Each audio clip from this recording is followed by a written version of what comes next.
सभी साथियों को नमस्कार। कल हमने चैप्टर 5 की 41 से 50 तक की सेक्शन कंप्लीट की थी। आज 51 से 50 तक कर लिया था। 51 से आज 60 तक की आज ज़्यादा ऐसी सेक्शन नहीं है, इन्हें करके और क्वेश्चन बहुत सारे हैं वो हम करते हैं। सबसे पहले धारा 51, गिरफ्तार किए गए व्यक्ति की तलाशी लेना, यानी कि तहत जो हम जामा तलाशी जिसे बोल देते हैं या पर्सनल सर्च जिसे बोल देते हैं, तो जिस व्यक्ति को गिरफ्तार किया गया है उसकी वो तलाशी इस सेक्शन के तहत की जाती है। इसमें दो पॉइंट है। पहले में ये बताया गया है कि भाई कैसे कब उसकी तलाशी ली जाएगी, और दूसरे में ये बताया गया है कि भाई स्त्री की तलाशी भाई उसकी शालीनता, शिष्टता, इज्जत का पूरा ख्याल रखते हुए भाई किसी स्त्री द्वारा ही ली जाएगी। पहला पॉइंट है कि जब कोई पुलिस अधिकारी किसी व्यक्ति को गिरफ्तार करता है, वारंट से गिरफ्तार करता है, और भाई वो उस वारंट में जमानत नॉन अवेलेबल हो, जमानत लेने का वो ना हो, या फिर जिस व्यक्ति को गिरफ्तार किया है वैसे भी गिरफ्तार किया है तो वो अपराध जमानती ना हो, या जमानती भी हो या वारंट में भी दे रखा हो कि अवेलेबल है लेकिन वो व्यक्ति जमानत का इंतजाम ना कर पाया हो, उसका कोई जमानती उसे ना मिला हो, सही जमानत ना दे पाए वो, तो ऐसे में जब उस व्यक्ति की गिरफ्तारी होगी तो उसकी तलाशी पुलिस अफसर इस धारा के तहत ले सकता है। और उस तलाशी में उसके शरीर पर आवश्यक जो कपड़े आवश्यक में नॉर्मली रविंदर माइक ऑफ कर लें, उसके शरीर के आवश्यक कपड़े छोड़ करके बाकी सभी सामान अपने कब्जे में पुलिस अधिकारी ले सकता है, उसे सीज कर सकता है और उसे बाकायदा जो हम बोलते हैं पर्सनल सर्च मेमो, फर्द जामा तलाशी वो तैयार करेगा और उस पर उसके साइन भी कराएगा, और वो भाई उस व्यक्ति को या वो किसी अपने घर वाले को देने के लिए गए तो एक कॉपी उसे देगा भी। तो 51 में सीधा सा गिरफ्तार किए गए व्यक्ति की तलाशी, और वैसे ध्यान रखेंगे कि भी जामा तलाशी, और पहले पॉइंट में ये बता दिया कि कब कैसे उसकी तलाशी होगी, और दूसरे में ये बता दिया कि भाई स्त्री की तलाशी स्त्री के द्वारा ली जाएगी, उसकी शिष्टता, शालीनता, इज्जत का पूरा ख्याल रखा जाएगा। नेक्स्ट है 52, खतरनाक हथियारों का अभिग्रहण करने की शक्ति या आक्रामक आयुधों का अभिग्रहण करने की शक्ति, यानी कि अगर जिस व्यक्ति की तलाशी ली है और उसके साथ उसके शरीर में कहीं लगा रखा उसने कोई ऐसा खतरनाक हथियार, कोई पिस्टल, रिवॉल्वर, चाकू, कुछ भी अगर मिलता है तो पुलिस अधिकारी उसे भी कब्जे में लेकर के सीज करेगा, और न्यायालय या उस अधिकारी को जिसके सामने भाई वो पेश किया जा रहा है उसे परिदत्त करेगा। परिदत्त करेगा अर्थ ये भाई वो सीज हो जाएगा और बाद में न्यायालय में उसकी खाका बनेगा, सारे डॉक कागज पत्र उसके भी तैयार होंगे, मजिस्ट्रेट को बताया जाएगा कि जी इसके पास से ये चीज मिली है।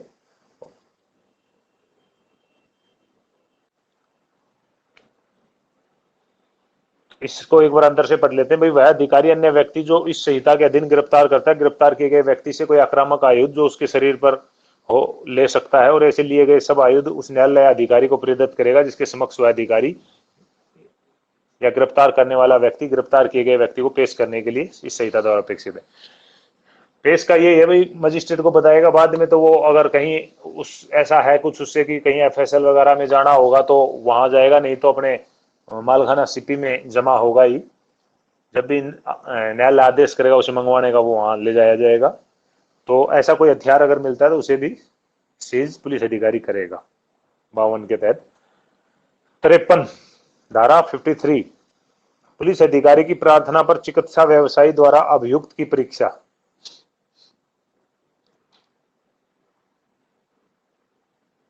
यानी कि अब आगे परीक्षा और भी आएंगी। इसमें परीक्षा से अभिप्राय भाई अगर कोई सबूत, साक्ष्य किसी व्यक्ति के शरीर से ऐसा मिलने की संभावना है, कोई सैंपल लेना हो, कोई और ऐसा कुछ लेना हो, कोई चीज उसका कोई बाल वगैरह वगैरह कहीं जांच के लिए भिजवाने हो, तो इस तरीके का कोई भी चीज अगर उसके शरीर से चाहिए हो तो उस व्यक्ति का मेडिकल आयोग या पुलिस अधिकारी जो भी उससे संबंधित है वो एक प्रार्थना पत्र देगा और वो प्रार्थना पत्र सब इंस्पेक्टर एंड अबव होगा, उससे नीचे का अधिकारी नहीं होगा। तो उस प्रार्थना पत्र दे करके और चिकित्सा व्यवसायी जो होगा, जो डॉक्टर होगा सरकारी हॉस्पिटल का नाम लगाएंगे, तो वो उससे वो परीक्षा करवाएगा। इसके पॉइंट है, ये पॉइंट हम एक बार अंदर से पढ़ते हैं। पहला पॉइंट इसमें है कि जब कोई व्यक्ति ऐसा अपराध करने के आरोप में गिरफ्तार किया जाता है तो ऐसी प्रकृति का है और जिसका ऐसी परिस्थिति में किया जाना अभी कथित है कि यह विश्वास करने के उचित आधार है कि उसके शारीरिक परीक्षा ऐसा अपराध किए जाने के बारे में साक्ष्य प्रदान करेगी। यानी कि अपराध इस प्रकृति का है या स्थिति वहां ऐसी है कि भाई जो भी साक्ष्य उस अपराध से संबंधित चाहिए उस व्यक्ति के शरीर से प्राप्त किए जा सकते हैं। तो उस व्यक्ति का, ऐसे पुलिस अधिकारी जो उपनिरीक्षक की पंक्ति से नीचे का ना हो, प्रार्थना पर कार्य करने में रजिस्ट्रीकृत चिकित्सा व्यवसायी के लिए सद्भावपूर्वक उसकी सहायता करने में और उसे निर्देशाधीन कार्य करने में किसी व्यक्ति के लिए विधिपूर्ण होगा कि वह गिरफ्तार किए गए व्यक्ति की ऐसी परीक्षा करे। यानी कि वो प्रार्थना पत्र देने पर जो रजिस्ट्रीकृत चिकित्सा व्यवसायी होगा वो उसकी परीक्षा करेगा और वही जो साक्ष्य अगर होते हैं तो साक्ष्य वहां लेकर के प्रदान करेगा। और इसमें अगर आवश्यकता पड़ेगी तो जितना जरूरत पड़े इस काम के लिए उतना बल प्रयोग वहां किया जा सकता है इस प्रयोजन के लिए। दूसरा जो पॉइंट है कि भाई जब कभी इस धारा के अधीन किसी स्त्री की शारीरिक परीक्षा करनी हो तो फिर वहां पर केवल महिला रजिस्ट्रीकृत चिकित्सा व्यवसायी के द्वारा की जाएगी या उसके पर्यवेक्षण में की जाएगी, यानी कि उसकी देखरेख में की जाएगी। और इसमें जैसे सबूतों से अभिप्राय हमारा एक्सप्लेनेशन दे रखे हैं कि भाई जैसे ऊपर बात करी ली हमने कि भाई खून के धब्बे, सीमन, कोई भी लैंगिक अपराध की दशा में स्वाद, थूक, सफेद बाल, कुछ भी कोई शरीर का कोई खाल का हिस्सा हो सकता है, नमूने, उंगली के नाखून की कतरनों, तो इन सभी चीजों का जो वैज्ञानिक तरीके से डीएनए प्रोफाइल आदि के लिए जो जरूरत पड़ती है तो वो इकट्ठे किए जा सकते हैं, लिए सैंपल लिए जा सकते हैं उसके शरीर से। और दूसरा राष्ट्रीय जो चिकित्सा व्यवसायी का अभिप्राय यहाँ वो है जो भारतीय चिकित्सा परिषद अधिनियम 1956 की धारा 2 के खंड ज में बताया गया। ये हमारे सिलेबस में नहीं है, यानी कि उसमें जो डिफाइन किया गया है कि भाई राष्ट्रीय चिकित्सा अधिकारी क्या होगा, उसके अनुसार यहाँ पर राष्ट्रीय चिकित्सा रजिस्ट्रीकृत चिकित्सा अधिकारी माना जाएगा। अगली है 53A, यानी कि इसमें यह कंफ्यूज ना हो कि जो सेक्शन 53 थी कि ऐसा क्वेश्चन पूछ लेते हैं कि जैसे गिरफ्तार व्यक्ति का मेडिकल कराया जाता है, जो नॉर्मल सिंपल मेडिकल होता है कि भाई किसी को भी गिरफ्तार करते हैं, तो कभी ये कंफ्यूज होगी वो 53 में है।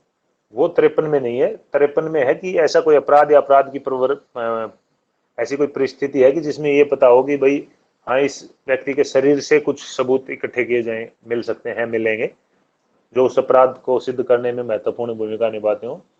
तो वहां पर उस तफ्तीश के लिए वो कार्य आईओ जो सब इंस्पेक्टर रैंक का होगा वो प्रार्थना पत्र दे के करवा सकता है। ये ध्यान रखेंगे, आगे अलग से भी आएगी वो सेक्शन। अगला है 53A, बलात्संग के अपराधी व्यक्ति की चिकित्सा व्यवसायी द्वारा परीक्षा। यानी कि जो बलात्कार का अपराधी है उसके लिए 53A में अलग से प्रावधान ऐड कर दिया गया है। पहला पॉइंट इसमें भी एक तो यह है कि भाई इसमें भी कम से कम सब इंस्पेक्टर या अबव होगा, इससे नीचे का अधिकारी प्रार्थना पत्र नहीं देगा। और सिंपली वही चीज है सारी ऊपर जो हमने पढ़ी थी कि जो ऐसा व्यक्ति गिरफ्तार किया जाता है तो भाई उसकी परीक्षा से अगर कोई साक्ष्य प्राप्त हो सकता है तो भाई उसको करने के लिए राष्ट्रीय चिकित्सा व्यवसायी से एक चीज ऐड कर दी इसमें कि नियर बाई 16 किलोमीटर की परिधि के भीतर करवाएंगे। और अगर ऐसा चिकित्सा व्यवसाय की नहीं मिलता है तो भाई पुलिस अधिकारी के निवेदन पर जो अन्य कोई रजिस्ट्रीकृत चिकित्सा व्यवसायी हो उससे कराएंगे। यानी कि मान लो आसपास कोई जो गवर्नमेंट हॉस्पिटल है उसके डॉक्टर से करवाएंगे, वो ना मिल, सरकारी डॉक्टर कहीं मिल ही ना रहा हो किसी कारणवश, तो भाई जो प्राइवेट भी जो रजिस्ट्रीकृत होते हैं उनसे किसी से करवा सकते हैं। दूसरा जो पॉइंट है इसमें कि भाई रजिस्ट्रीकृत चिकित्सा व्यवसायी ऐसे व्यक्ति के बिना विलंब के परीक्षा करेगा और उसकी परीक्षा की रिपोर्ट तैयार करके उसमें कुछ ब्यौरे हैं नीचे दिए गए, वो ब्यौरे दर्ज करेगा। पहले में था कि सिंपली जो 50 हमने ऊपर पढ़ी थी 53, वही चीज इसमें है। थोड़ा सा ये ऐड हुआ कि 16 किलोमीटर के दौरान कराने की कोशिश करेंगे, वो नहीं मिलता है तो भाई किसी भी अन्य रजिस्ट्रीकृत चिकित्सा व्यवसायी से करवाई जा सकती है।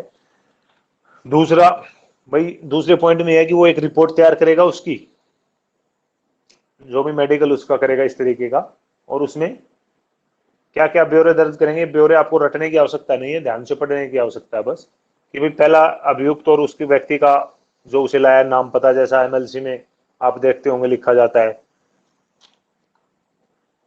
भाई अपराधी कौन है जिसका मेडिकल किया जा रहा है, कौन इसे लेकर के आया था, इसकी अपराधी की आयु क्या है, उसके शरीर पर कोई चोट के निशान है क्या, ठीक है। डीएनए प्रोफाइल से संबंधित अगर उससे कोई सैंपल सामग्री ली गई है तो उसका डिटेल लिखेंगे, और कोई ऐसी विशेष कोई उसकी लिखने की कोई टिप्पणी हो, कोई ब्यौरा हो तो वो लिखेंगे, ठीक है। ये 5 चीजें थी पॉइंट नंबर 2 के अंदर। तीसरा पॉइंट इसमें सेक्शन में था कि रिपोर्ट में संक्षिप्त में वे कारण अभिकथित किए जाएंगे जिससे प्रत्येक निष्कर्ष निकाला गया हो। यानी कि भाई जो भी डिटेल्ड वो बात लिखेंगे तो किसी भी बात को प्रत्येक डिटेल से लिखेंगे, यानी कि सिंपली ये नहीं कि हाँ भाई इसके ये चोट है उसका पूरा लिखा जाएगा, हाँ भाई इसके यहाँ पर इतना इंच का चौड़ा, इतना लंबा, ऐसा इतना गहरा घाव है, ये है वो है, इस चीज से लगा हुआ नजर आ रहा है, तो पूरी डिटेल से वो लिखेंगे। चौथा पॉइंट है परीक्षा प्रारंभ और समाप्ति करने का सही समय भी रिपोर्ट में अंकित करेंगे, यानी कि कब उसका मेडिकल शुरू हुआ, कितनी देर लगी, कब समाप्त हुआ, वो समय लिखेंगे उसमें। और पांचवा, रजिस्ट्री का चिकित्सा व्यवसायी बिना विलंब के अन्वेषण अधिकारी को रिपोर्ट भेजेगा, जो उसे 173 में विनिर्दिष्ट मजिस्ट्रेट को उस धारा की उपधारा 5 के खंड क में निर्दिष्ट दस्तावेजों के भाग रूप में भेजेगा।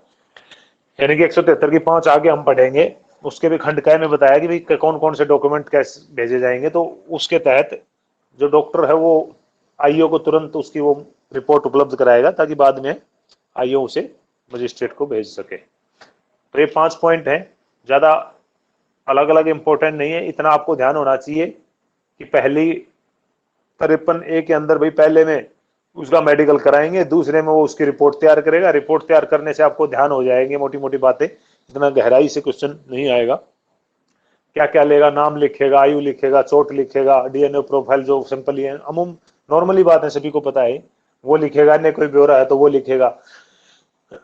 तीसरा हो गया कोई भी चीज लिखेगा, उसका जो निष्कर्ष होगा, जो डिटेल होगी पूरी लिखेगा और उसका समय लिखेगा, चौथा पॉइंट। और लास्ट में कि भाई वो आईओ को रिपोर्ट दे देगा। सिंपली है, आपको वैसे ही सीक्वेंस में याद हो जाएंगे। 53 में था किसी भी अपराधी का मेडिकल, जिससे अपराधी भी हो सकता है, कोई अन्य व्यक्ति भी हो सकता है, उसमें भाई जिससे सबूत कलेक्ट हो। और इसमें बलात्संग का अपराधी 53 में केवल बलात्संग का अपराधी। 54 चिकित्सा अधिकारी द्वारा गिरफ्तार किए गए व्यक्ति का परीक्षण। अब जो हम मेडिकल करवाते हैं वो धारा 54 के तहत करवाया जाता है। इसके 3 पॉइंट हैं, एक एक करके हम देखते हैं। जब किसी व्यक्ति को गिरफ्तार किया जाता है तब गिरफ्तार किए जाने के तुरंत बाद उसका केंद्र या राज्य सरकार की सेवा में चिकित्सा अधिकारी द्वारा, तथा यदि चिकित्सा अधिकारी उपलब्ध नहीं है तब पंजीकृत चिकित्सा व्यवसायी द्वारा, यानी कि भाई सरकारी हॉस्पिटल में कोई डॉक्टर उपलब्ध ना हो तो किसी अन्य प्राइवेट डॉक्टर से करवाएंगे, और पहले हम सरकारी हॉस्पिटल से ही करवाएंगे, उसका मेडिकल करवाया जाएगा। और यदि गिरफ्तार किया गया व्यक्ति महिला है तो भाई उसका शरीर का परीक्षण केवल महिला चिकित्सा अधिकारी के द्वारा ही करवाया जाएगा। और जब महिला चिकित्सा अधिकारी अगर हॉस्पिटल में सरकारी में उपलब्ध नहीं है तो भाई किसी प्राइवेट यानी पंजीकृत चिकित्सा व्यवसायी के द्वारा भी कराया जा सकता है। 54 का पहला पॉइंट हो गया। सिंपली वही बातें आ रही हैं सब में कि भाई गिरफ्तार करेंगे तो उसका मेडिकल नॉर्मली करवाएंगे और महिला का मेडिकल महिला करेगी। दूसरा जो पॉइंट है इसका कि भाई गिरफ्तार किए गए व्यक्ति का जब मेडिकल किया जाएगा तो जो डॉक्टर होगा, चिकित्सा अधिकारी होगा या जो रजिस्टर्ड डॉक्टर होगा, वो जो भी उस पर कोई चोट है, कोई क्षति है, कोई हिंसा है, कोई निशान है, जो भी उसके शरीर पर चोटें होंगी, वो उनका समय, अनुमानित समय लिखेगा। हाँ भाई कितनी पुरानी चोट हो सकती है, ठीक है, और उनका डिटेल से उल्लेख उसमें करेगा। तीसरा जो पॉइंट है कि भाई उपधारा 1 के अधीन परीक्षण किया जाता है तब यथास्थिति चिकित्सा अधिकारी या पंजीकृत चिकित्सा व्यवसायी द्वारा ऐसे परीक्षण की रिपोर्ट की एक प्रति गिरफ्तार किए गए व्यक्ति या ऐसे गिरफ्तार किए गए व्यक्ति द्वारा नामित व्यक्ति को प्रदान की जाएगी। यानी कि मेडिकल करने के बाद एमएलसी में रजिस्टर में 3 कॉपी होती है, देखा होगा आप लोगों ने। तो आईओ एक कॉपी लेकर के आ जाते हैं हमेशा अपनी, एक कॉपी वहां के रिकॉर्ड के लिए होती है, एक कॉपी जो जिसका मेडिकल हो रहा है उसके लिए होती है, उस व्यक्ति को दी जाए या भाई उस व्यक्ति को नहीं देगा डॉक्टर तो उसके किसी वो जिसका नाम बताए उसे दे देंगे। तो 54 में हो गया गिरफ्तार करने वाले व्यक्ति का मेडिकल, पहले पॉइंट में मेडिकल हो गया कराएंगे, दूसरे में भाई उसके चोटों वगैरह का डिटेल लिखेंगे और तीसरे पॉइंट में एक प्रति उसे देंगे। नॉर्मली अगर पूरा हम सेक्शन पढ़ते हैं तो आधे पेज की सेक्शन हो जाती है, लेकिन इसके अंदर ऐसा कुछ भी नहीं है, बस हेडिंग को पढ़ा, सेक्शन को याद किया, अंदर की बात अपने आप तीनों चीज हमें याद आ जाएंगी। इतना सा थोड़ा आपको ध्यान होना चाहिए जब रिवीजन आप मारते हो, तो थोड़ा थोड़ा अगर ऐसे करते गए एक बार पढ़ने के बाद कि 54 में आपने हेडिंग पढ़ के आगे छलांग लगा दी तो फिर हो सकता है आपको सब चीजें ध्यान ना रहे। लेकिन साथ के साथ अगर ये आप प्रैक्टिस करेंगे, ये आदत अपने आप को डालेंगे कि 54 में जैसे आपने हेडिंग पढ़ी कि चिकित्सा अधिकारी द्वारा गिरफ्तार किए गए व्यक्ति का परीक्षण, तो तुरंत आपका जो दिमाग है पॉइंट पे भी चला जाएगी, पहले में परीक्षण कराया, दूसरे में चोट लिखी, तीसरे में एक प्रति दी, सिंपली। तो क्योंकि ऐसे क्वेश्चन पूछा जा सकता है कि 54 भाई किस धारा के तहत भाई उसको एक प्रति देगा या वो लेने का हकदार है, तो सीआरपीसी की धारा 54(3), ठीक है, 54(2), 54 जिसे हम कह देते हैं। टीआईपी से भी आप याद रखेंगे कि टेस्ट आइडेंटिफिकेशन परेड, कई बार पूरा ये भी लिख देते हैं, या टीआईपी की फुल फॉर्म भी अगर कोई पूछ ले तो टेस्ट आइडेंटिफिकेशन परेड, शिनाख्त परेड शब्द आ सकता है, पहचान परेड आ सकता है, शॉर्टकट में हम सब लोग टीआईपी से ज्यादा जानते हैं। तो जब भी कोई व्यक्ति किसी अपराध को करने के आरोप में गिरफ्तार किया जाता है और उसकी शिनाख्त किसी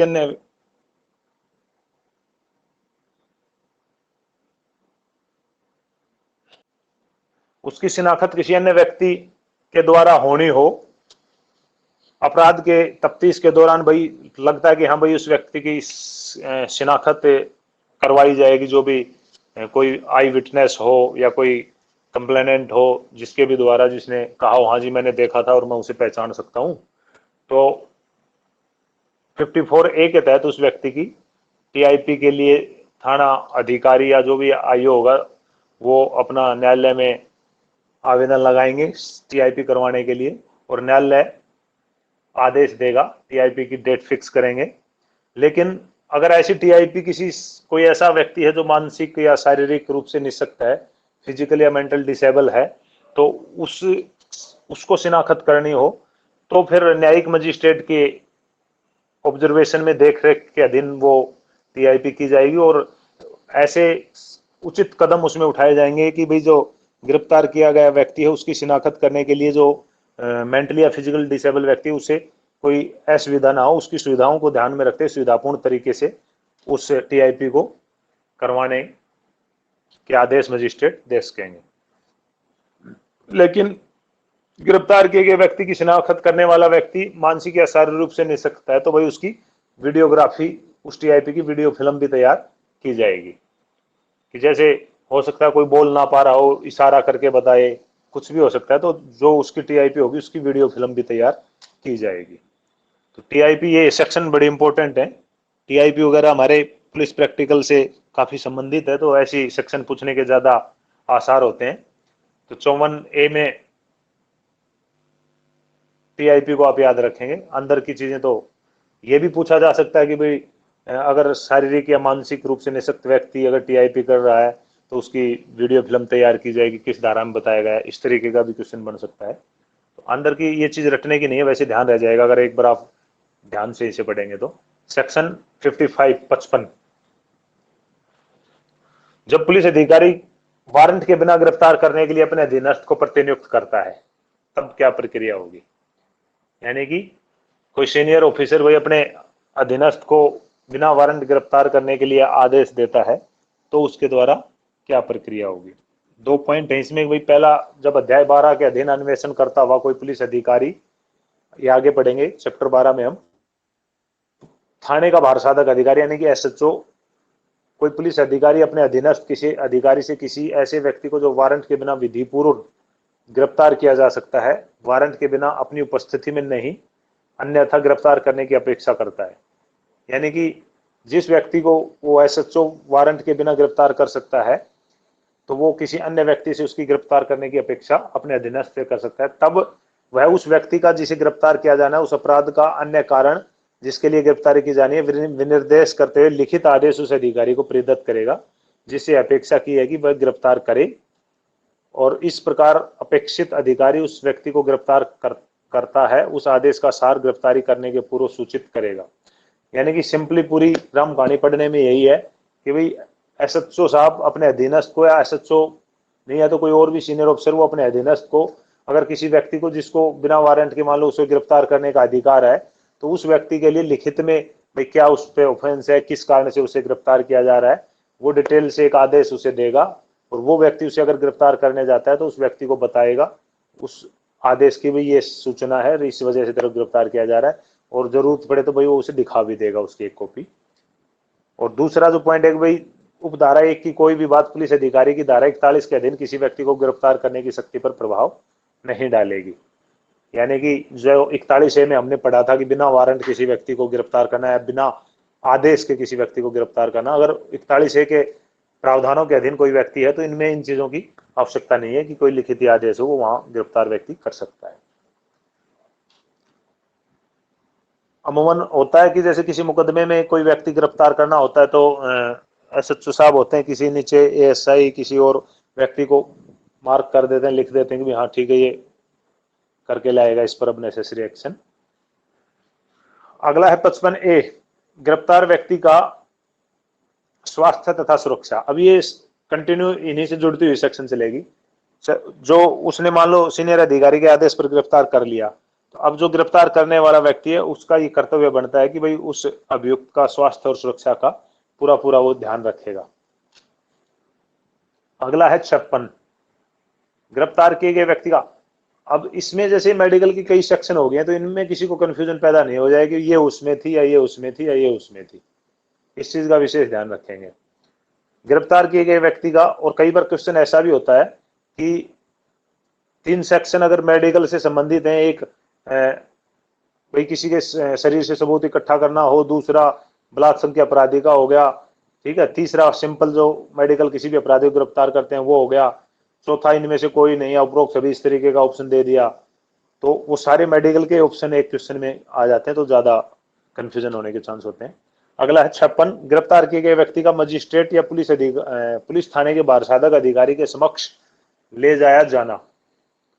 यानी कि जो पहले जो 55A की बात चल रही थी अब वही है कि भाई उसको गिरफ्तार तो कर लिया, एसएचओ के ने आदेश दिया, गए उसे बताया और गिरफ्तार कर लिया, उसके स्वास्थ्य सुरक्षा का भी पूरा पूरा ध्यान।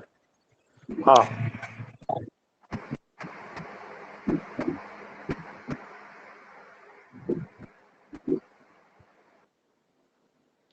उसके स्वास्थ्य सुरक्षा का भी पूरा पूरा ध्यान रख लिया।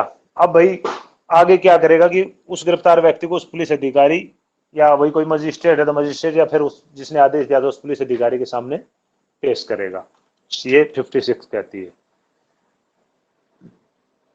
पढ़ लेते हैं इसको एक बार अंदर से। वारंट के बिना गिरफ्तार करने वाला पुलिस अधिकारी अनावश्यक विलंब के बिना और जमानत के संबंध में इसमें अंतर्विष्ट उपबंधों के अधीन रहते हुए उस व्यक्ति को गिरफ्तार किया गया उस मामले में अधिकारिता रखने वाले मजिस्ट्रेट के समक्ष या किसी पुलिस थाने के बारसाधक अधिकारी के समक्ष ले जाएगा।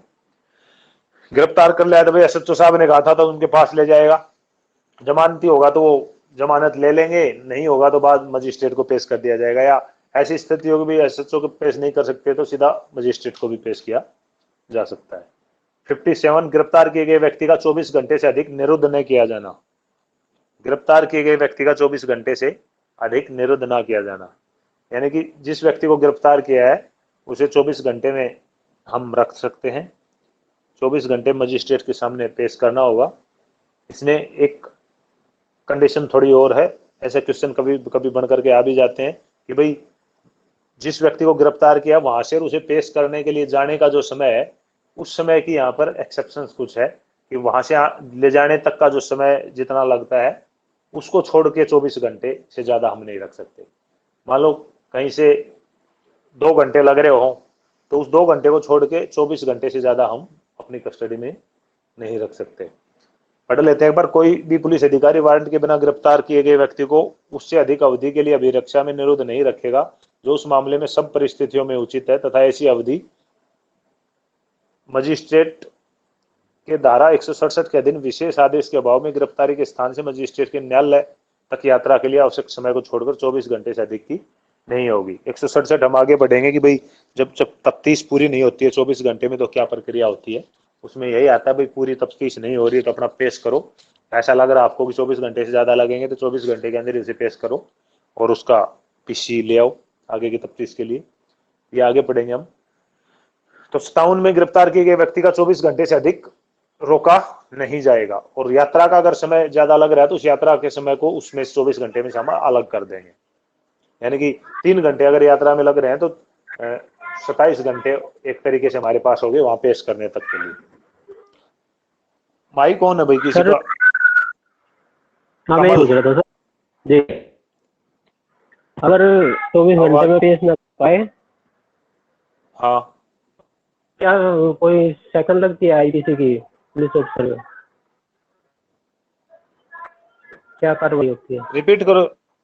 रिपीट करो एक बार। अगर 24 घंटे से ज्यादा डिटेन करे किसी को तो उसके बाद क्या आईपीसी में है? भाई फिर तो एक तो जो तफ्तीश में वो लापरवाही कर रहा है तो वही सेक्शन जो तफ्तीश ठीक तरीके से नहीं कर रहा, वो किसी व्यक्ति का कोई अधिकार है, ठीक है भाई, या तो अगर कोई उस पर जुर्म नहीं बन रहा है तो 24 घंटे के अंदर हम उस व्यक्ति को छोड़ ही दें। मान लो अगर वैसे हम गिरफ्तार कर भी रहे हैं लेकिन पता लग रहा है कि भाई इस व्यक्ति का कोई जुर्म ही नहीं है तो या तो उस व्यक्ति को आप छोड़ें, भले ही जमानती है तो जमानत से आप छोड़ देंगे, और जमानती नहीं आप वैसे लेकर के आ रहे हैं जैसे हमने 42 में पढ़ा था कि भाई नाम पता ना बता रहा हो गिरफ्तार कर लिया, अगर छोड़ना है कोई अपराध ही नहीं बनता है, किसी कोई प्राइवेट व्यक्ति पकड़ के लिया है तो उसे छोड़ दें या उसे पेश करें।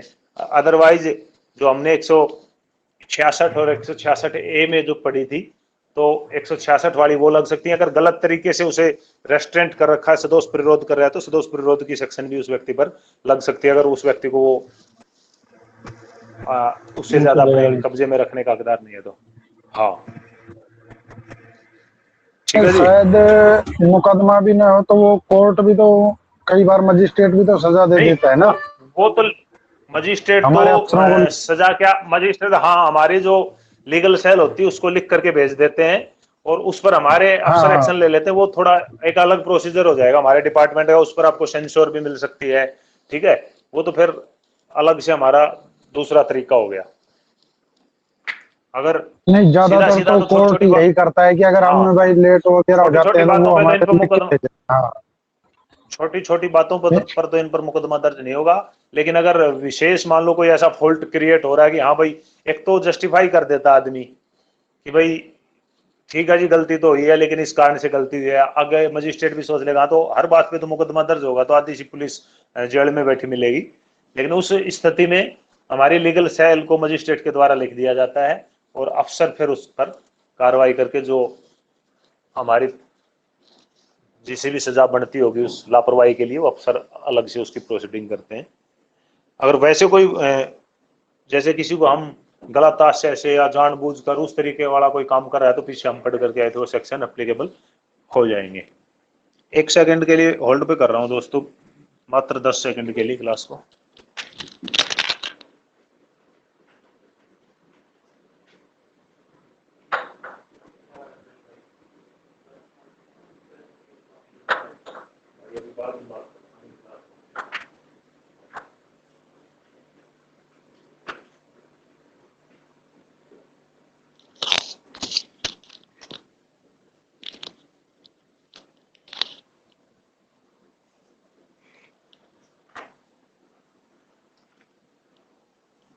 कहाँ थे हम? 57 ये किसने पूछा था? हाँ ठीक है, क्लियर है ये बात आपको? क्लियर सर, क्लियर है। हाँ अगली है 58 पुलिस की गिरफ्तारियों की रिपोर्ट करना। यानी कि पुलिस थाना जो हमारा उसके अंदर जो एसएचओ है जिला मजिस्ट्रेट को या उसके निर्देश पर भाई उपखंड यानी कि एसडीएम को अगर मजिस्ट्रेट ने ऐसा निर्देश दे रखा हो तो एसडीएम को, नहीं तो हमारे जो जिला मजिस्ट्रेट को अपने अपने थाने की सीमाओं के अंदर वारंट के बिना गिरफ्तार किए गए सब व्यक्तियों के मामलों की रिपोर्ट करेंगे, चाहे उन व्यक्तियों की जमानत भी ले ली गई हो। यानी कि जितने भी व्यक्तियों की अरेस्ट डली है उनकी गिरफ्तारी की रिपोर्ट मजिस्ट्रेट के पास भेजी जाएगी, या मजिस्ट्रेट ने किसी अन्य अधिकारी के लिए कोई निर्देश दे रखा तो उसको वो भेजी जाएगी, भले ही वो अरेस्ट करके पेश करना हो या भाई उसकी जमानत ले ली हो। अगली है 59, पकड़े गए व्यक्ति का उन्मोचन, रिहा करना। अकेला उन्मोचन शब्द भी आ सकता है, रिहा करना भी आ सकता है, छोड़ना भी आ सकता है। तो पुलिस अधिकारी द्वारा गिरफ्तार किए गए किसी व्यक्ति का उन्मोचन उसी के बंद पत्र पर या जमानत पर मजिस्ट्रेट के विशेष आदेश के अधीन ही किया जाएगा, अन्यथा नहीं। यानी कि जिस व्यक्ति को पकड़ा है उसे, उस गिरफ्तार किए गए व्यक्ति को भाई उसका उन्मोचन करना है, वही बात है, उसे छोड़ना है तो भाई उसका बंद पत्र जो बॉन्ड हमने पर्सनल बॉन्ड बताया था वो भरवाएंगे, या जमानत पर जो भी मजिस्ट्रेट के आदेश हों या उनके अनुसार। अगर जमानती अपराध है तो भाई उसका पर्सनल बॉन्ड भरवा लिया, बेल बॉन्ड भरवा लिए, ठीक है। और मजिस्ट्रेट ने अन्य कोई विशेष आदेश दे रखा तो उसकी पालना उसमें की जाएगी, उसके अलावा नहीं। ऐसे ही नहीं छोड़ा जाएगा, ठीक है तू जा, चले जाइयो 15 तारीख को तू पहुंच जाना वहां, या जब दोबारा बुलाऊं तब आ जाना, इस तरीके से नहीं। अगला है धारा 60, निकल भागने पर पीछा करने और फिर से पकड़ लेने की शक्ति। भाई यदि कोई विधिपूर्ण अभिरक्षा का अर्थ यहाँ गिरफ्तारी से है कि किसी व्यक्ति को हमने मान लो गिरफ्तार कर रखा है और वो छुड़ा करके भाग लेता है, बहुत सारी हो जाते हैं ऐसे भागने वाले मुलजिम के केस देखे होंगे आप लोगों ने भी, और या कोई अन्य व्यक्ति मान लो उसे छुड़ा रहा है, तो वो व्यक्ति जिसकी अभिरक्षा में से वह निकल भागा है या छुड़ाया गया है उसका तुरंत पीछा कर सकता है। और भारत में किसी भी स्थान पर, जैसा हमने पहले भी पढ़ा था, कि उसका पीछा करते हुए किसी भी स्थान तक जा सकता है, जो उसकी गिरफ्त से छुट करके भाग रहा है, छुड़ा कर भागा है, उसका पीछा करते हुए पूरे भारत में वो कहीं तक भी पहुंच सकता है। ये था पहला पॉइंट 60 का।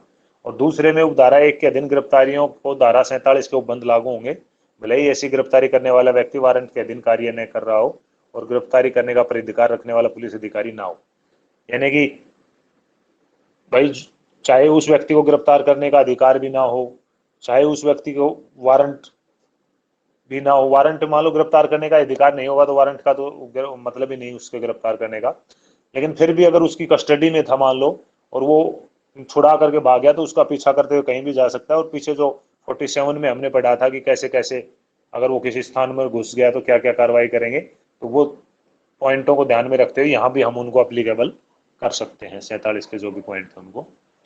अगली है लास्ट आज की 60A, गिरफ्तारी कठोरता से संहिता के अनुसार की जाएगी। यानी कि जो भी ऊपर हमने गिरफ्तारी के संबंध में बातें पढ़ी हैं, दिशा निर्देश इन सेक्शन के अंदर पढ़े हैं, वो सारे दिशा निर्देशों का कड़ाई से या सख्ताई से पालन किया जाएगा, उनके कोई लापरवाही उनके अंदर नहीं की जाएगी, जैसा जैसा बताया गया उसी उन्हीं उपबंधों के अनुसार गिरफ्तारी की प्रक्रिया की जाएगी। ये थी आज तक की 60A तक। 60 में तो वही होगा ना, अगर ऐसा 60 में तो वही होगा ना, जैसे अगर हमारे से निकल के भाग गया फिर वो 223 IPC का मुकदमा दर्ज होगा। हाँ, उस पर 224 का, करने वाले पर 223 का, और जो वो तो भाग गया है उसमें उस पर 224 का। और ऐसी स्थिति में जरूरी नहीं होता, कई बार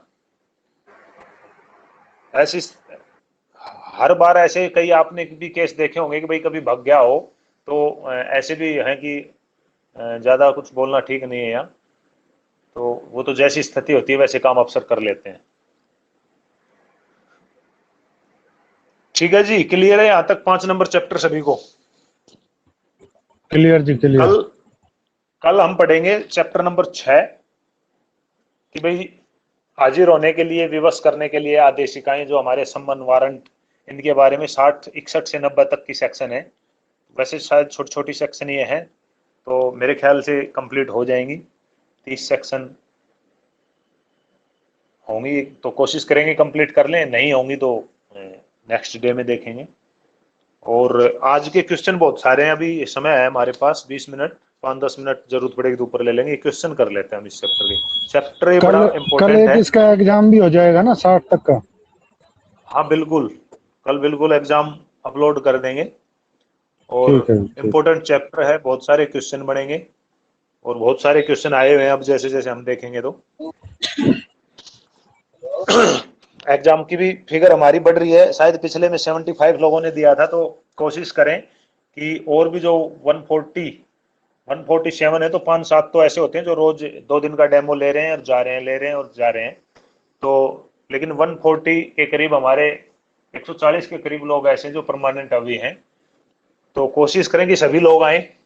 कहीं ऐसा ना हो भी कोई 80 नंबर लेकर के खुश हो रहा हो कि मेरे अच्छे नंबर है, मेरा तीसरा रैंक आ रहा है, और वही जो बाकी के 70 बच रहे हो उनमें कोई ऐसा आ जाए कि उसमें से 10 लोग और 90 नंबर लेने वाले हमें मिल जाए। तो सभी लोग, जितने ज्यादा लोग टेस्ट देंगे, अपने आप का मूल्यांकन करने में आपको उतनी ज्यादा सुविधा होगी और उतना अच्छा मूल्यांकन आप लोग कर पाएंगे।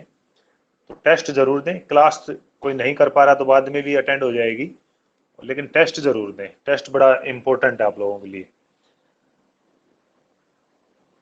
सबसे पहले हम देखते हैं 41 के अंदर कि सीधा सिंपल सिंपल जो 41 सेक्शन पूछी गई थी, वो 3 क्वेश्चन आए हैं 2015, 17 और 18 में। क्या क्या क्वेश्चन आए वो देख लेते हैं कि सीआरपीसी की कौन सी धारा पुलिस को वारंट के बगैर गिरफ्तार करने का अधिकार देती है। अब इसमें 41, 160, 161, 162, तो सिंपली ऊपर से पूछ लिया था 41 आंसर इसका था। दूसरा आया था 2017 में, दंड प्रक्रिया संहिता सीआरपीसी की कौन सी धारा पुलिस को वारंट बगैर गिरफ्तारी का अधिकार देती है। वही चीज है, इसमें भी ऑप्शन चेंज हो गए, 1-2 क्वेश्चन में वर्ड चेंज हो गए। 41, 91, 154, 160, 41 आंसर था इसमें।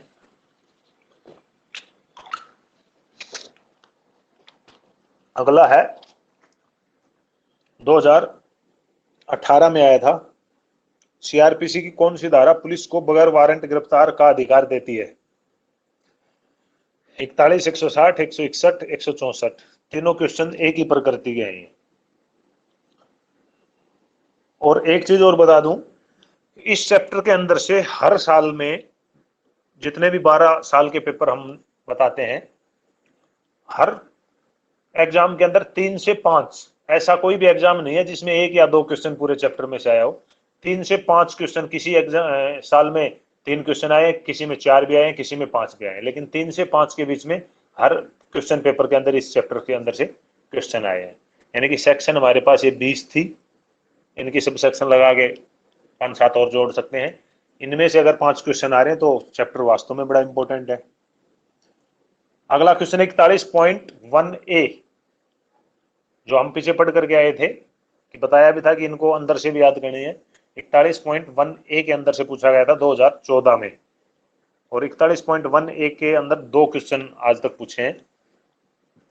14 में पूछा गया था किसी संज्ञ अपराध में कोई पुलिस अधिकारी, क्वेश्चन में इतना ही लिखा था, किसी संज्ञ अपराध में कोई पुलिस अधिकारी, नीचे ऑप्शन आ गए, ए बिना वारंट के अभियुक्त को गिरफ्तार नहीं कर सकता, बी बिना वारंट के अभियुक्त को गिरफ्तार कर सकता है, सी रिमांड आदेश के बिना भी अभियुक्त को पुलिस हिरासत में रख सकता है, डी अभियुक्त को मजिस्ट्रेट के सम्मुख प्रस्तुत करने की आवश्यकता नहीं है। तो इसमें बी ऑप्शन था।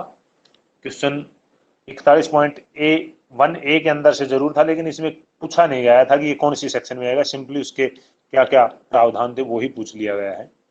अगला इसके अंदर से आया था 2005 में, घोषित अपराधी को बिना वारंट किस धारा के तहत गिरफ्तार किया जा सकता है। 41.1a, 1b, 1c, 1d। तो जो प्रोक्लेम्ड ऑफेंडर जो हमने सिप्स ऑर्डर पढ़ा था उसके हिसाब से वो तो याद करने के लिए, उसके बाद तो आपको सीधा टिप्स पे होना चाहिए कि हाँ घोषित भगोड़ा इसमें है, ये उसमें है, तो वो टिप्स पे आपको याद आ जाना चाहिए आपके बार बार रिवीजन करने से। तो इसमें 41.1c ऑप्शन था जो हम पढ़ ही रहे हैं। 41.1c का 2009 में एक क्वेश्चन आया था, घोषित अपराधी यानी पीओ को कौन सा अफसर गिरफ्तार कर सकता है। कोई भी पुलिस अफसर, उप निरीक्षक या उससे ऊपर रैंक का कोई भी अधिकारी, कोई भी आम नागरिक, और ये सभी, इसमें उपरोक्त सभी आंसर आएगा। अगला था 2009 में 41.1c, हरियाणा में कत्ल करने के बाद फरार हुए प्रमोद को दिल्ली में पकड़ लिया है तो उसे किस धारा में गिरफ्तार करेंगे? Option 102 CrPC, 65 DP act, 188 CrPC, 41(1)A CrPC. 41(1)A CrPC का कलंदरा बनता है। आप लोगों ने भी देखा होगा, कोई ऐसा अपराधी हमें मिल जाता है कि भाई किसी दूसरे थाने में कहीं अपराध कर रहा हो और हमने यहाँ पकड़ लिया हो, तो उसका 41(1)A का कलंदरा बना करके उसे पेश कर दिया जाता है और वहाँ इंटीमेशन दे दी जाती है। वो वहाँ पर जब जैसे ही एक थाने वाले पेश करेंगे तो दूसरे वाले अपनी कार्रवाई वहाँ कर लेते हैं।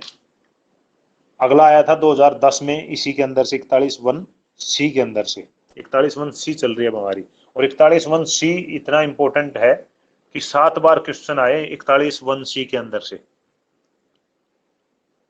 जबकि सी पॉइंट के अंदर बहुत कुछ पढ़ने की अलग से कोई चीज नहीं है, इतना ही याद रखने की जरूरत है हमें क्या है उसके अंदर। 7 बार क्वेश्चन आ चुके हैं 12 साल में, 12 क्वेश्चन पेपर में। ये क्वेश्चन था, सीआरपीसी की किस धारा के अंतर्गत किसी घोषित अपराधी को कोई भी पुलिस अधिकारी गिरफ्तार कर सकता है? सीआरपीसी की किस धारा के अंतर्गत किसी घोषित अपराधी को कोई भी पुलिस अधिकारी गिरफ्तार कर सकता है? ये ऊपर भी क्वेश्चन आया था अभी, उसमें ये पूछा था कि इस धारा के तहत कौन कौन गिरफ्तार कर सकता है, इसमें ये पूछ लिया कि कोई भी पुलिस अधिकारी गिरफ्तार कर सकता है। 41 ऑप्शन इसमें सीधा ही था, 41, 39, 47, 102, इसका 41 आ जाएगा।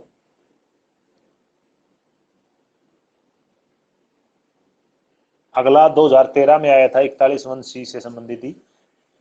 एक भगोड़ा जो भारत से बाहर किए गए अपराध में लिप्त है, दंड प्रक्रिया संहिता सीआरपीसी की किस धारा के अंतर्गत बिना अधिपत्र वारंट के प्रत्यर्पण के लिए गिरफ्तार किया जा सकता है? 41(1)C, 1E, 1G, 1I। तो 1G के अंदर हमने पढ़ा था शिप्स ऑर्डर का ई, एक्स्ट्राडिशन, प्रत्यर्पण या वापसी वाला। अगला 41(1)C 2020 में आया था, दंड प्रक्रिया संहिता की किस धारा के अंतर्गत किसी घोषित भगोड़े अपराधी को कोई भी पुलिस अधिकारी गिरफ्तार कर सकता है? इसमें आया था 39 सीआरपीसी, 40 सीआरपीसी, 102 सीआरपीसी, इनमें से कोई नहीं। तो इसमें इनमें से कोई नहीं था क्योंकि सेक्शन थी नहीं अवेलेबल ऑप्शन में। अगला आया था 41(B)(A। 41(B) पढ़ी थी ना हमने कि अपने नाम गिरफ्तार करने वाला अधिकारी अपने नाम की सही शिनाख्त या सुस्पष्ट पहचान करेगा, अपना नाम पद जाहिर करेगा। तो वो 41(B) का ए पॉइंट के अंदर से पूछा गया है। ये बताया भी था हमने कि अंदर से जरूर याद करेंगे इसको। ये आप साथ साथ नोट भी करते जाएं, जिस हम बता रहे हैं जो जिस सेक्शन के अंदर से जो क्वेश्चन आ रहे हैं तो उनके पॉइंट आप जरूर याद करें। बहुत सारी सेक्शन ऐसे नहीं होंगे कि हर एक सेक्शन में ऐसा क्वेश्चन बन रहा होगा। सीआरपीसी की कौन सी धारा कहती है कि आसान शिनाख्त के लिए गिरफ्तारी करते समय हर पुलिस अफसर अपने नाम की सही जाहिर और सुस्पष्ट पहचान अपनाए? 2015 में आया था 41(B)(A), B)(B), B)(C और B)(D। कॉलम भी कई क्वेश्चन में गहराई जरूर होती है, लेकिन ऑप्शन ऐसे दे दिए जाते हैं कि कोई भी व्यक्ति उस गहराई को बड़ी आसानी से पकड़ लेता है, तकलीफ नहीं करती हो किसी को। लेकिन इसमें जैसे 41(B)(A भी दे दिया, B)(B), C)(B)(D भी ऐसे दे दिया, तो ऐसी स्थिति में फिर कई बार अगर अलग अलग हमने याद नहीं किया तो मिक्सअप हो जाता है कि ये ऊपर था ये नीचे था, तब गड़बड़ ज्यादा होती है। 41(B)(A इसका आंसर था। अगला आया था 41(B)(A का ही 3 बार क्वेश्चन आए इस सेक्शन में से भी। सीआरपीसी की कौन सी धारा कहती है कि आसान शिनाख्त के लिए गिरफ्तारी करते समय हर पुलिस अधिकारी अपने नाम की सही जाहिर और सुस्पष्ट पहचान अपनाए?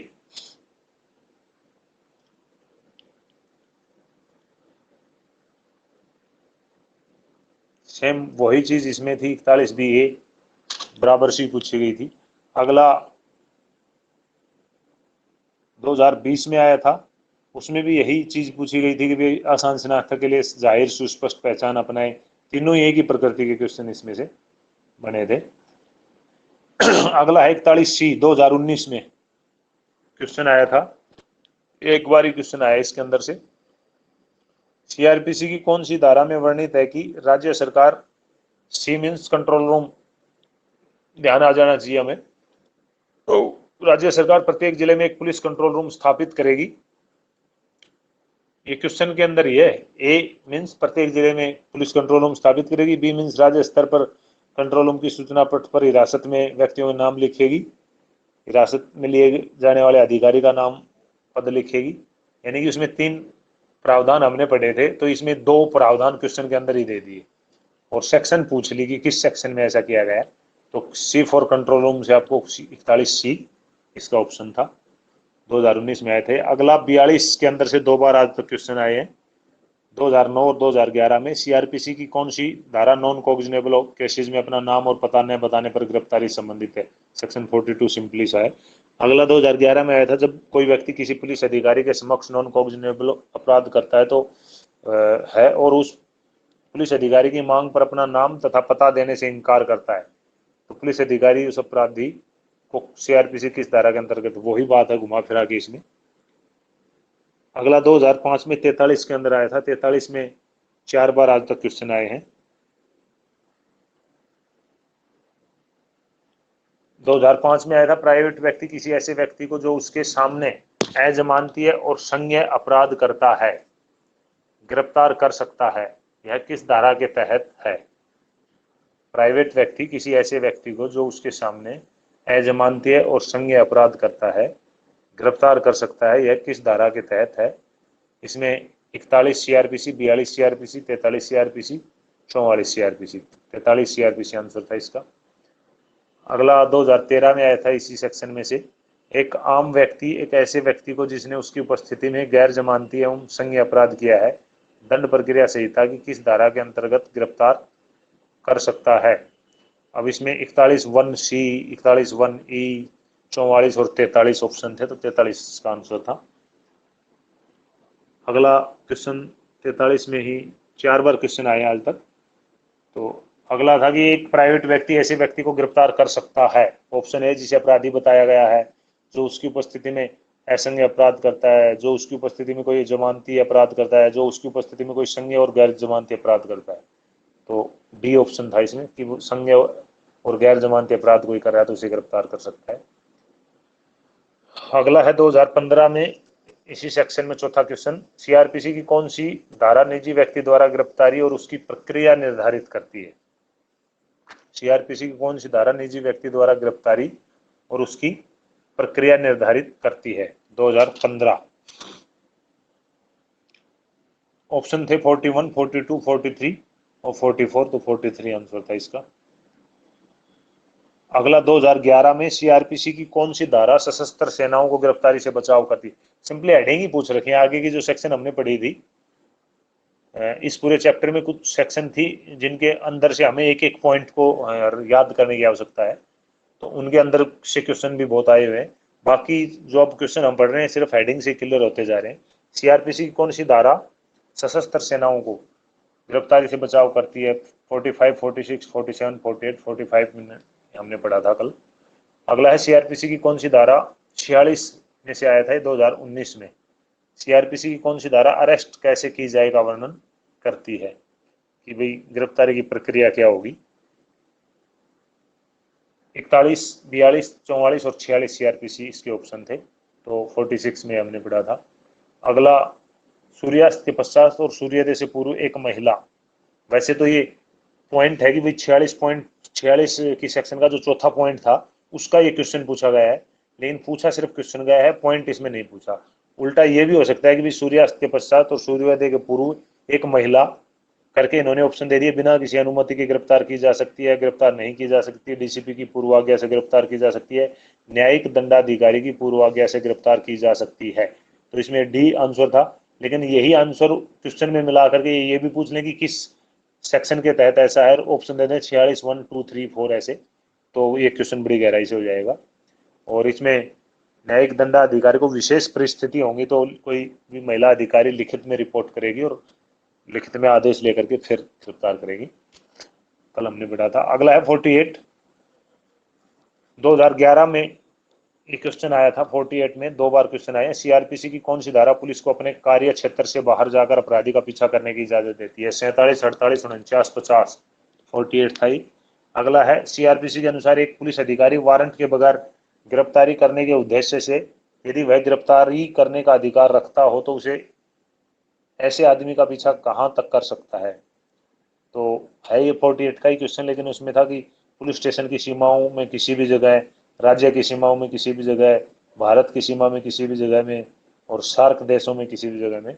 तो सी ऑप्शन तक, भारत में किसी भी जगह तक उसका पीछा कर सकता हूँ। अगला आया था 50A में।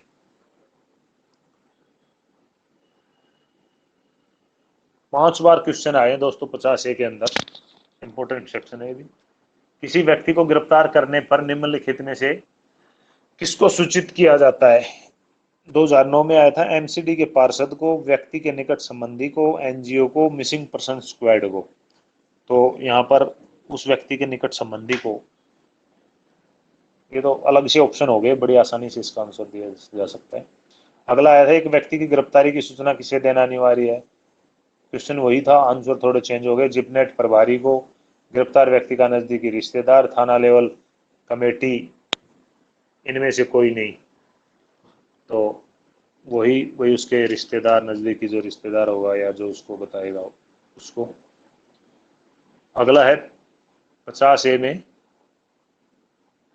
2011 में आया था सीआरपीसी की किस धारा के अनुसार गिरफ्तार करने वाला अधिकारी गिरफ्तार किए गए व्यक्ति के द्वारा नामांकित व्यक्ति को गिरफ्तारी की सूचना देने के लिए बाध्य होता है। A section 50 CrPC, B 50A, C 51 और D none of the above. 50A में हमने पढ़ा था।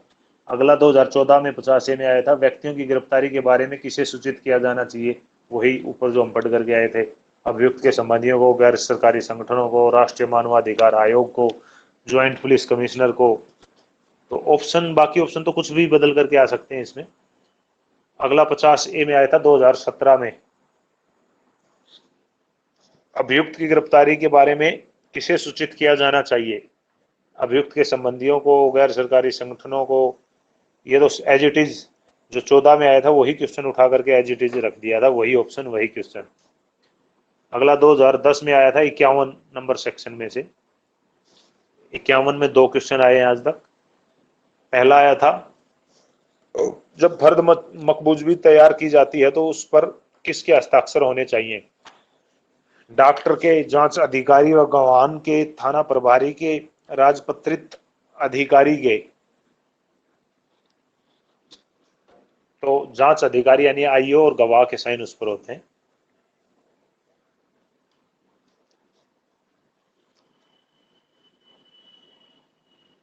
अगला है 51 नंबर सेक्शन में से 2020 में आया था दिल्ली पुलिस अधिनियम की धारा 46, 47, 48 के आदेश के विरुद्ध अपील किसको की जाती है।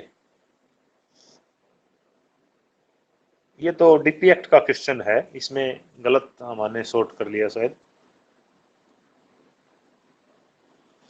उपराज्यपाल को होती है, वैसे ये डीपी एक्ट में करेंगे इस क्वेश्चन को हम। चेंज कर देते हैं। ये तड़ी पार के लिए होगा। हाँ।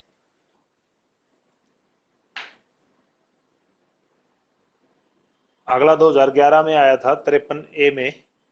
जब कोई व्यक्ति बलात्कार के अपराध में गिरफ्तार किया जाता है और यह मानने के लिए पर्याप्त कारण मौजूद हों कि अपराधी की मेडिकल जांच से अपराध घटित होने का प्रमाण प्राप्त किया जा सकता है, तो एक रजिस्टर्ड मेडिकल प्रैक्टिशनर के लिए इस प्रकार की जांच वैध होगा। यह सीआरपीसी की कौन सी धारा के तहत किया जा सकता है। पूरा क्वेश्चन की राम कहानी लिख के सिर्फ सेक्शन पूछ ली इन्होंने। 2011 में आया था, सेक्शन 53A आंसर था। ऑप्शन 52, 52A, 53 इसके अंदर थे। ऐसे जो क्वेश्चन आते हैं ना कि उसमें पूरा पैराग्राफ सा लिख दिया जाता है, भले ही सिंपल सी चीज पूछी हो लेकिन पूरा पैराग्राफ लिख दिया जाता है, तो वो दिमाग को ज्यादा चक्कर में डालता है। कोई भी परीक्षार्थी यही सोचता है कि भाई इतनी जब 5-6 लाइन लिखी है तो कभी किसी लाइन में पता नहीं कौन सा भाव छुपा हो और क्वेश्चन गलत हो जाए। ऐसे क्वेश्चन को तो डबल बार पढ़ने की आवश्यकता पड़ जाती है हर व्यक्ति को। अगला आया था 53A में। सब इंस्पेक्टर रैंक के नीचे के नहीं किंतु किसी पुलिस अधिकारी की प्रार्थना पर चिकित्सक के द्वारा बलात्कार के अपराधी के परीक्षण के लिए सीआरपीसी की कौन सी धारा में प्रावधान किया गया है। ये भी 53A का ही था। ये उल्टा भी पूछ सकते हैं कि 53A में निम्नतम कौन सा रैंक का अधिकारी ये प्रार्थना पत्र दे सकता है, ऐसा भी पूछ सकते हैं। 54A 2011 में आया था। सीआरपीसी में गिरफ्तार व्यक्ति के आइडेंटिफिकेशन संबंधित कौन सी धारा है? 52A, 53A, 54A, 55A, 54A answer था टीआईपी वाला। अगला है 54A में सीआरपीसी में गिरफ्तार व्यक्ति की फरियादी ओब्लिक गवाह के द्वारा पहचान संबंधित कौन सी धारा है? टीआईपी वाली जो 54A हमने पढ़ी थी वही ऑप्शन है। 52, 53A, 54A, 55A ऑप्शन थे। अब यहाँ एक शब्द पर और ध्यान देंगे, फरियादी ओब्लिक गवाह। कभी कंफ्यूज हो या, क्योंकि टीआईपी जिसके साथ अपराध हुआ या तो वो कहता है कि हाँ जी मैं उनको पहचान सकता हूँ, तो कंप्लेनेंट के द्वारा कराई जा सकती है, या किसी ने देखा हो उस समय वो कहे कि हाँ जी ये फलां व्यक्ति के साथ ये लूट कर रहे थे तो इनको मैंने देखा था, मैं उस व्यक्ति को पहचान सकता हूँ, उन व्यक्तियों को पहचान सकता हूँ, तो उसके गवाह के द्वारा भी टीआईपी हो सकती है। अगला 55A 2015 में आया था। सीआरपीसी की कौन सी धारा निर्धारित करती है कि अभियुक्त को हिरासत में रखने वाले आदमी का कर्तव्य है कि वह अभियुक्त के स्वास्थ्य और सुरक्षा का पर्याप्त ध्यान रखे? 55A में हमने पढ़ा था, 55 में हमने पढ़ा था कि आदेश पर, सीनियर अधिकारी के आदेश पर गिरफ्तार कर लेंगे। 55A में वही उसके स्वास्थ्य सुरक्षा का ध्यान रखेंगे। 55 में कोई क्वेश्चन नहीं आया, 55A में ही 3 क्वेश्चन आए हैं और सिंपल सी सेक्शन है, जबकि 55A ही। सीआरपीसी की कौन सी धारा निर्धारित करती है कि अभियुक्त को हिरासत में रखने वाले व्यक्ति का, वही क्वेश्चन है सेम, 2018 में आया था। और तीसरा भी वही सेम क्वेश्चन है कि स्वास्थ्य सुरक्षा का पर्याप्त ध्यान रखेंगे, 2020 में एक क्वेश्चन आया था। बड़ा सिंपल सा क्वेश्चन है, लेकिन 3 बार आया है, 18 में भी आया है, 20 में भी आया है। अगला है 56 में से 4 बार क्वेश्चन आए हैं। अगर कोई अपराधी जमानती है तो किसके द्वारा जमानत ली जाएगी? 2009 में आया था। न्यायिक मजिस्ट्रेट, थाना अध्यक्ष, सब डिवीजन एसीपी, ये सभी। ये क्वेश्चन बड़ा कंफ्यूज करने वाला है कि भाई लेने को तो जमानती अपराध है, उसमें मजिस्ट्रेट तो ले ही सकता है, उसे कौन रोक सकता है? जब एसएचओ भी ले सकता है जमानती में, एसीपी भी अगर भाई किसी मामले में कर रहा है तो एसीपी भी ले सकता है, हमारा सीनियर अफसर है, उपरोक्त सभी भी हो सकते हैं। लेकिन इसमें आंसर बी माना गया था कि भाई थाना अध्यक्ष, क्योंकि इस क्वेश्चन पर थोड़ा सा हम गौर करें। ऐसे क्रिटिकल सिचुएशन के जो क्वेश्चन होते हैं, अगर भाई वो उसमें ये सभी भी सिलेक्ट कर देते हैं ना, तो इस क्वेश्चन का ऑब्जेक्ट कोई करता भी, कोई ऑब्जेक्शन लगाता भी, तो वो ना माने तो भी कोई उसके लिए ज़्यादा कुछ हम नहीं कर सकते। तो ऐसा क्वेश्चन एक आध आता है, वो बड़ा सस्पेंस क्रिएट करता है। लेकिन इसमें क्वेश्चन पर अगर हम थोड़ा सा ध्यान देने की कोशिश करें कि भाई अगर कोई अपराधी जमानती है तो किसके द्वारा जमानत ली जाएगी, तो सबसे जो पहला आदमी होता है वो थाना अध्यक्ष ही होता है कि अगर जमानती है तो वो ही वहीं पर जमानत लेगा, बाकी की जरूरत ही क्यों पड़ेगी। तो इस आधार पर इसका ही आंसर लगाया गया होगा। अगला है 56 का। अगर कोई अपराध जमानती है तो जमानत किसके द्वारा ली जाएगी? 2 क्वेश्चन आए हैं, ऊपर नीचे आगे, बड़े अच्छा हुआ। 2009 में आया था एक पहले वाला, और ये 2017 में आया था। न्यायिक मजिस्ट्रेट, थाना अध्यक्ष, सब डिवीजन मजिस्ट्रेट और ये सभी।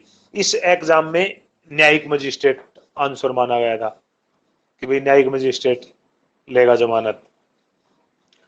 तो same question, same option, answer change हो गया, इसमें थाना अध्यक्ष, इसमें न्यायिक मजिस्ट्रेट।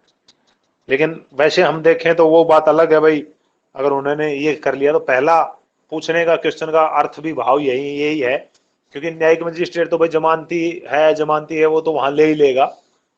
मजिस्ट्रेट को तो बहुत पावर होती है, लेकिन थाना अध्यक्ष को तो एक ही पावर होती है कि भाई अगर जमानती है तो वो ही वहां पर ले लेगा। तो सही में तो थाना अध्यक्ष ही बनता है पहला आंसर। तो ये दोनों क्वेश्चन आगे पीछे आ गए हैं और सेम ऑप्शन थे, अलग अलग आंसर इसमें हुए हैं।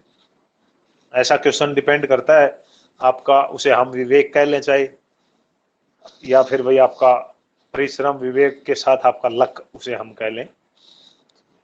और ज्यादा कोई ऐसा क्वेश्चन होता है गलत होता है, उसका नंबर तो सभी को मिल जाएगा, लेकिन एक क्वेश्चन सही होता है, ठीक है सब सही हो, एक क्वेश्चन गलत होता है उसका नंबर सबको मिल जाएगा।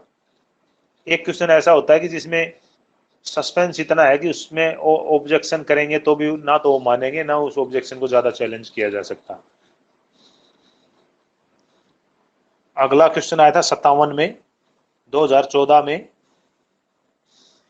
कितनी समय अवधि के अंदर किसी व्यक्ति को मजिस्ट्रेट के समक्ष प्रस्तुत किया जाना आवश्यक है?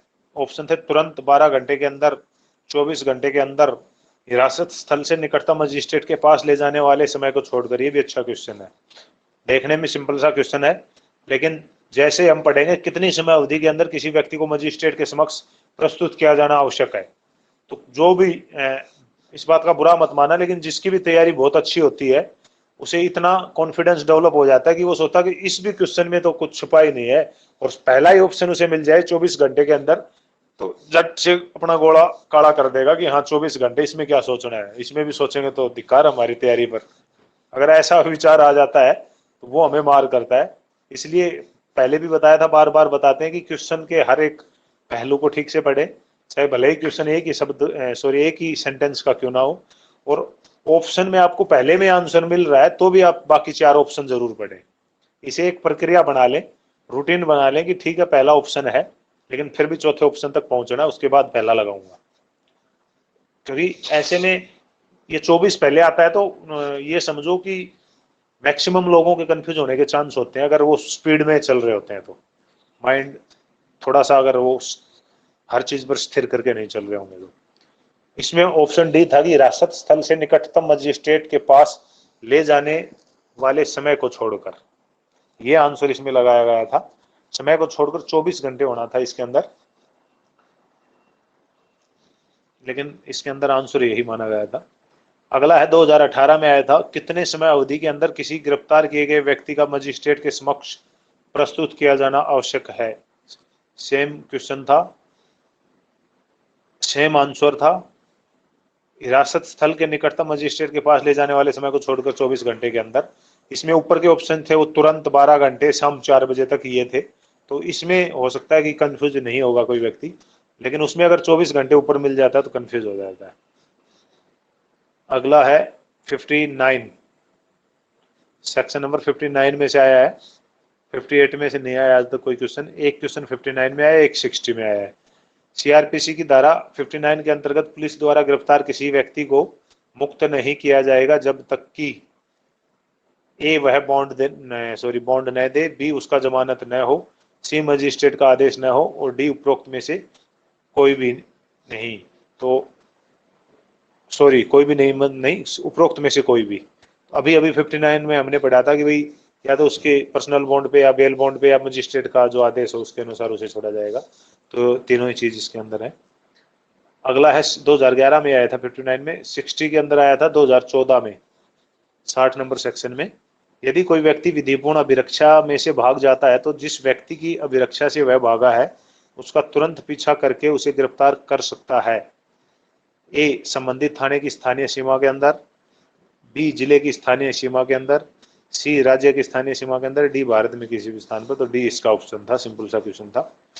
ये क्वेश्चन है मेरे ख्याल से काफी बहुत ज्यादा क्वेश्चन है, अगर सारी सालों के हम मिलाते हैं तो बहुत सारे क्वेश्चन होते हैं, और इन क्वेश्चन को भी हम बड़े अच्छे से तैयार कर लेते हैं तो मैक्सिमम ये होता है कि इन्हीं क्वेश्चनों में से हमें क्वेश्चन मिल जाते हैं। लेकिन फिर भी इस बात पर कोई ये ना सोचे कि बस ये क्वेश्चन कर लेते हैं, बाकी पढ़ने की क्या आवश्यकता है। वो पढ़ना जरूरी है।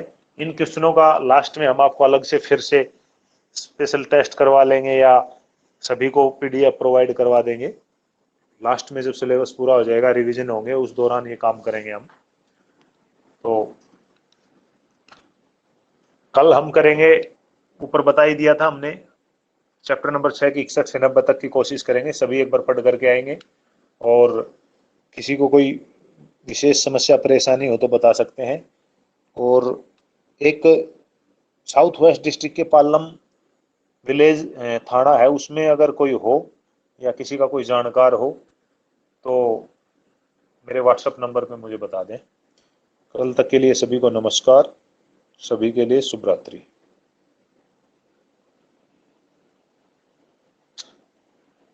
और कल टेस्ट होगा, सभी रेडी रहेंगे, इसलिए इस चैप्टर का हमारा 41 से 60 तक का कितने नंबर का होगा ये क्वेश्चन हम जब सिलेक्ट करेंगे तब पता लगेगा। 40-50 जितने भी क्वेश्चन होंगे, ज़्यादा से ज़्यादा लोग इसे देने की कोशिश करें। धन्यवाद।